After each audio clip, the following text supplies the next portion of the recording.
With that, I'd like to introduce Dr. William Morrone, a physician who specializes in addiction medicine. Welcome to Justice Speaks, Dr. Morrone. Thank you for having me. I'm humbled, and you do a wonderful service with your agency. Thank you. I'd like to start by asking a little about you and your career. So please tell us about yourself. Well, I started out wanting to go to medical school when I was much younger, but finances, a little divorce, a little craziness. I had a serpentine path to Michigan State University once I became financially stable, and I worked in an area where internal medicine was doing admissions all night long at the Oldingham Hospital in the capital, Lansing, Michigan. And at an early age of 1997, 1998, 1999, I got to see how addiction was being treated in America through one of the major hospitals in Michigan. And I fell in love with the idea of a new area of medicine. So even though I went into family medicine, it was really clear that family medicine would allow me to teach and treat teenagers and pregnant women. So I had to walk away from internal medicine because the malpractice won't let you see children or females, pregnant females. And in the long run, I ended up doing a 20-year specialty at Covenant Hospital in Saginaw for pregnant women. And currently, my Recovery Pathways Behavioral Health Institute is the only certified adolescent treatment center for outpatient medication-assisted treatment in the state of Michigan. That brings up an interesting point, because you, at some point, became certified in addiction medicine. I did 3 different ways. Tell us about that. The American Board of Addiction Medicine, the American Society of Addiction Medicine, and the American Osteopathic Academy of Addiction Medicine. So I had to sit down and take more or less 3 different exams from 3 different agencies. And I'm a past president of the American Osteopathic Academy of Addiction Medicine. And we work closely with the American Academy of Addiction Psychiatry. And our umbrella co-agencies, we report to them, has been the 20-year sponsor for office-based opioid treatment, OBOT, in America.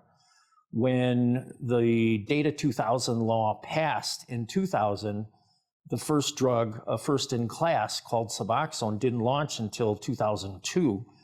And I personally, in addition to having the 3 addiction fellowship trained, exam certified, I've trained over 20,000 providers in addiction medicine. Justice Speaks is primarily oriented on dealing with issues related to justice. And today we wanted to have you on here today to discuss the idea of the intersection of medicine and justice. And you're one of the few medical professionals I know who actually works with courts, and particularly with specialty courts or treatment courts.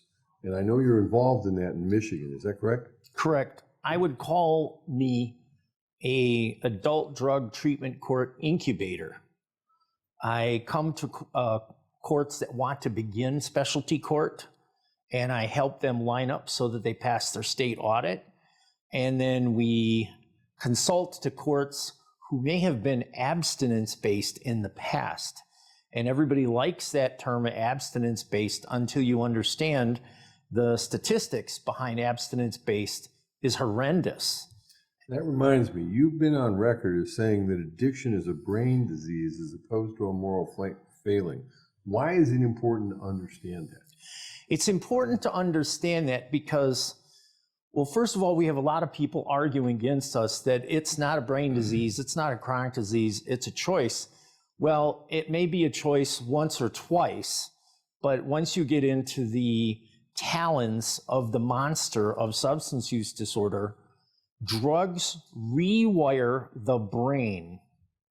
And you don't stop substance use disorder by stopping the chemicals or the drugs. You stop it by therapy that gives people insight, also helps them deal with impulsivity. And these are the treatments, and these are treatment plans. But the final one that's really important is rewiring the brain comes with actions that are the steps to healing. And in addiction, we never really say you're healed. You're somebody from substance use disorder and long-term recovery. Well, let's talk about that. How does an opioid rewire the brain? We talk about geography. The most important thing is that you have parts of the brain that are very close to each other. And in anatomy and physiology, we call that the prehistoric brain or the lizard brain. Mm-hmm. And satisfaction and euphoria and fear in the center of the brain are just a few millimeters or an eighth of an inch apart. And those are very fundamental to your survival.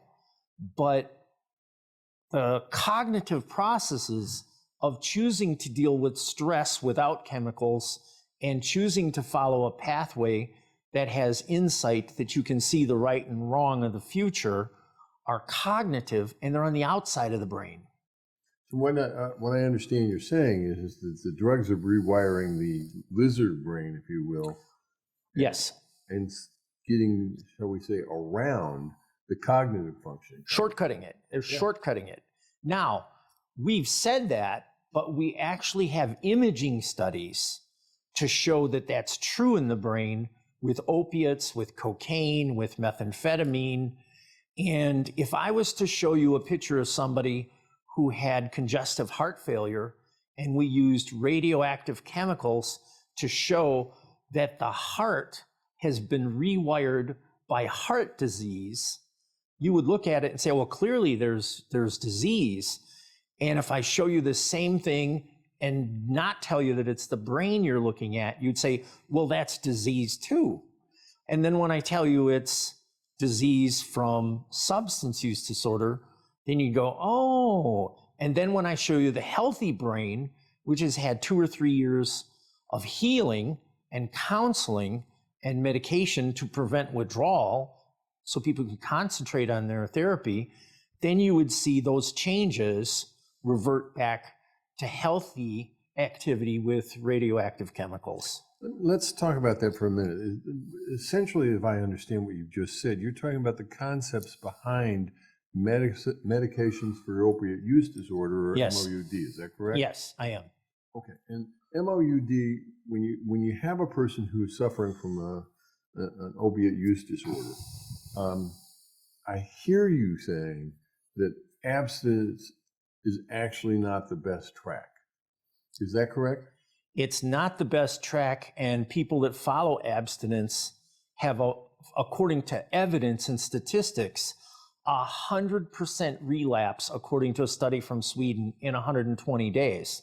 That means they leave care and go back to drug use in 120 days. So from a criminal justice perspective, if I've got a person who's suffering from an opiate use disorder and I'm trying to get them into a position where they can go back and be a productive citizen in society, abstinence is not my best approach. It will lead you to failure and recidivism, in addition to being barbaric and insane. Let's focus on, just for the moment, on effectiveness. If I hear you, then taking an approach, if I'm, let's say, a sentencing judge or a probation officer, and I'm involved in the supervision of this, and I want a person to succeed, I'm going to need to have somebody on my team who will be able to prescribe medications to allow this person to essentially get into some sort of remission. Am I right in that? Correct, because without medication first to calm the brain down from the cravings and the withdrawals, that person's not going to be paying any attention. You can threaten them any way you want. And I did. And if you don't calm the brain down and stop the cravings and the withdrawal, you can't get through to the brain. Okay. And so really it's a critical first step in supervision for a person who's under some sort of correctional supervision or court-ordered probation. We get them to see a doctor to make a determination about whether they're suffering from an opiate use disorder. Yes. And that doctor has to be somebody who has enough years and experience to understand the chronic disease component in every single one of those people, and then do the proper screening according to our standard of care. And I've seen some of your presentations. In one of them, you discussed the Washington State Institute of Public Policy study on buprenorphine. Buprenorphine, yes. And in that discussion, I assume when you're talking about the facts that we've just gone over, that study is critical to that understanding. Am I correct? What's important is that that's a real world study that looks at what does treatment through psychotherapy and medication cost us in time, and what does keeping somebody out of the hospital and out of jail cost us. And when you treat them with psychotherapy and medicine, it costs you less than hospital and criminal justice overutilization. Okay. And as I understand it, many of these drugs are covered by either health plans or by Medicare or Medicaid. Is that correct? The introduction to all these drugs is covered by Medicaid, and if not, there's block grant funding to the states in situations where people are not Medicaid eligible. Tell me a little more about this Washington State Institute for Public Policy study. What did it study and what did it find? Well, if you look at the cumulative cost of hospital overutilization and incarceration, and if you look at the cumulative cost of behavioral psychotherapy and the medication, you spend a lot less money putting people in front of therapists and physicians than you do putting them in front of emergency room doctors and incarceration. Okay. And that is how you justify, you probably understand this, there's a transfer of cost from criminal justice to public health. And we have to get people to buy into that. The benefit in public health is these people stop overutilization in hospitals, and the benefit in public safety is they stop excessive repetitive incarceration. Those are both really big. And it's a really important point to make. And I yes. Thank you for doing that. Now, you also know a bit about the people who are suffering from overdose and medications that can be used to help save their lives. One is naloxone and the other is Nalmefene. Nalmefene. Yes. You. Go ahead. What are these and what do they do? Well, they are what we call antagonists, whereas methadone is a full agonist in treatment and buprenorphine is a partial agonist. They work by occupying the receptor and continue some of the same intracellular processes. The antagonist, nalmefene and naloxone, block the receptor from sending signals on that stop respiration. Opioids, as part of their cascade in an increase in dose, they relax you, they give you euphoria, they relax your muscles, they relax the bladder, and then they get to the point which is still in the reptile brain, and it slows down respiration to a certain point, and then it stops it.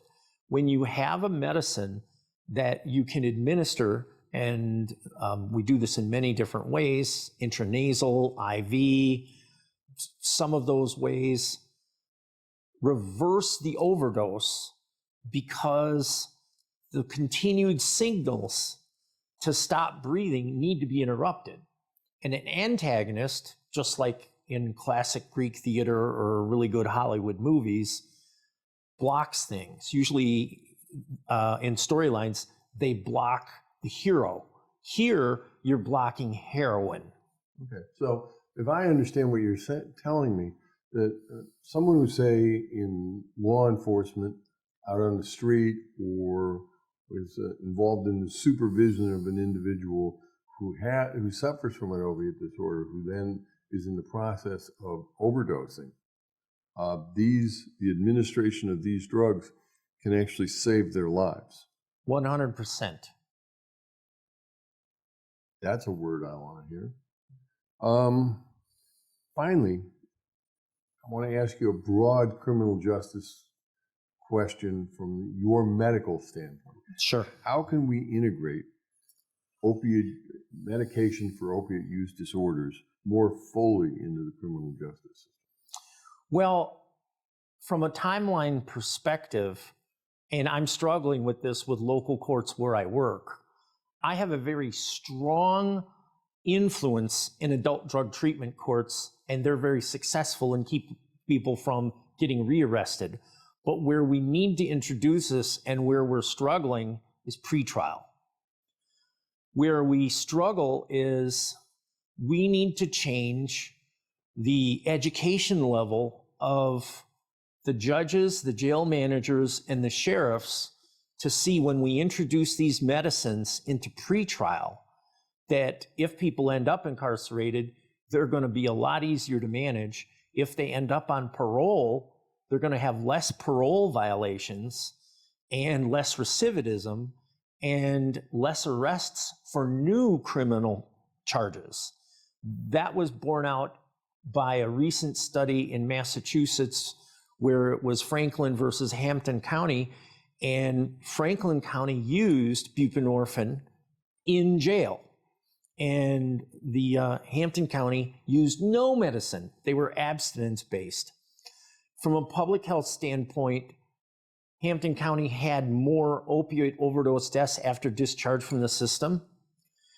And from a criminal justice standpoint, Franklin County, that used buprenorphine, clearly showed less probation violations, 32 to 34% less probation violations in buprenorphine patients, because they're not out there breaking the law to buy stuff to get money for drugs. So what I'm hearing you say is the earlier we get people who are suffering from opiate use disorders onto a medication that blocks this or fights it, the better our outcomes are going to be.